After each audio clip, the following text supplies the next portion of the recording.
my blog is called Afrobella, and primarily it's about beauty and culture and fashion and life, and I celebrate, as the name would indicate, it celebrates natural hair.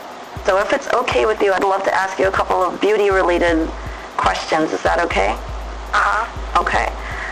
So to so many people, I think people look at you and they brand you as an icon that speaks to their particular experience. So to so many women, you're considered a natural hair icon or a plus-size icon. And now you're in a period of your life where you're changing. How is that? And how do you feel about being seen that way by women? And how do you feel about your hair and your beauty and your evolution that we're all getting to see right now? Well, I think that change is good and it's necessary. Typically, when I go through something, I always cut my hair off. Okay. And I'll wear wigs, or I'll wear weaves, or I'll wear pieces because I like fashion and I like style. And it's fun to me. I'm very much a girl. Yes. And I don't know. I guess I won't say worried because that's not it. I'm interested, I'll say, to see how people look at me as someone who's lost 60 pounds and working on 20 more. Wow. I'm interested if they'll still feel connected to me or not. I don't know. I wasn't trying to be the spokesperson for natural hair. I just love my hair. I like how it feels. I like how I look. I enjoy my culture and my heritage. I see my mother and my father in my hair, and I enjoy that.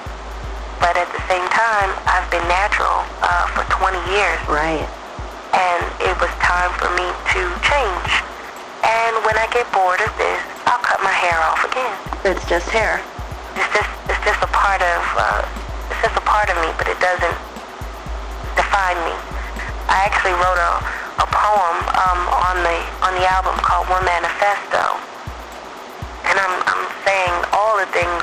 I won't say all the things that I am, but a multitude of things that I am outside of my. I think the first line is, clearly I'm not a fat ass. And one, I don't have a fat ass, but two, I see women being defined by, and defining themselves as well as society defining them by their physical attributes. Now that is something that occurred with Venus Hottentot. Right. And I see the same kinds of, I don't want to call it an illness, but I see the parameters that are created by that.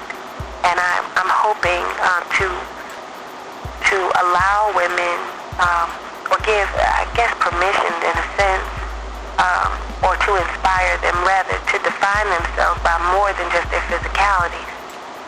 You have a heart, you have a mind, right. You have interests, you have goals, you have passions, you have failures. There's so much to a human being, there's so much more to a human being than our physicalities. And I'm hoping to inspire that. So if I lose weight and try to get in shape, I do it for my health. Right. Because I now have a 2-year-old. Yes. And I want to be around for him. I want to run with him. I want to, ride my bike and play with him. Those things have become very important to me because I love him. Right. He's helped me love myself more. Not that I didn't love myself when I was overweight, and I'm still not a small girl, never will be, and I'm comfortable with that. But I can be healthier. I can be physically stronger.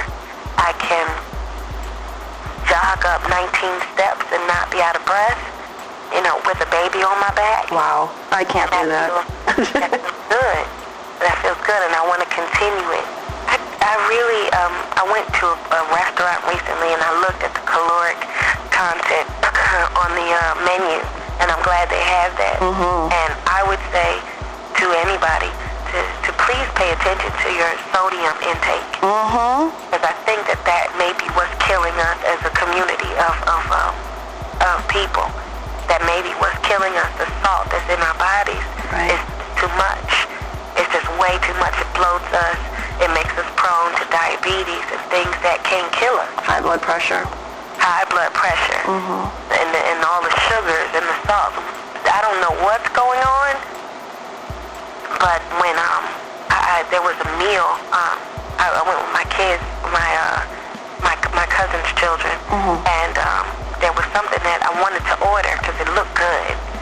And I looked down and it had 5,000 and like plus milligrams of sodium. Oh my God. And then in one meal, the human body really needs 1,600 milligrams of salt a day. Wow. And that's a lot.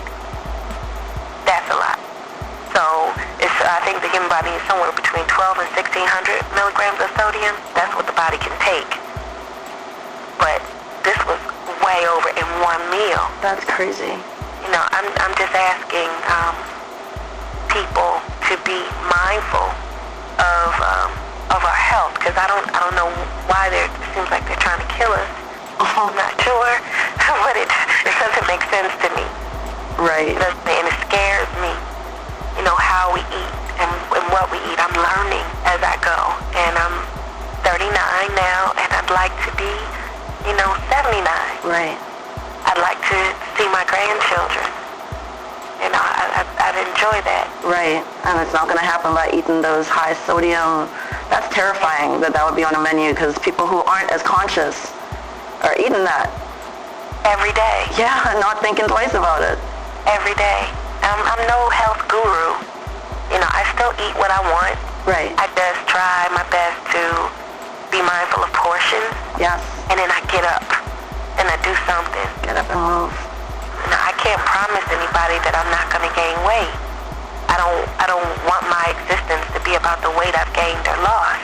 But I do, if I can inspire someone to be mindful of what they're putting in their mouth and inspire them to get up and have fun. You don't have to work out. Have fun. You like riding a bike, get it. If you like roller skating, do it. Yep. If you like swimming, be about it. But do it for yourself. And enjoy yourself. Have fun.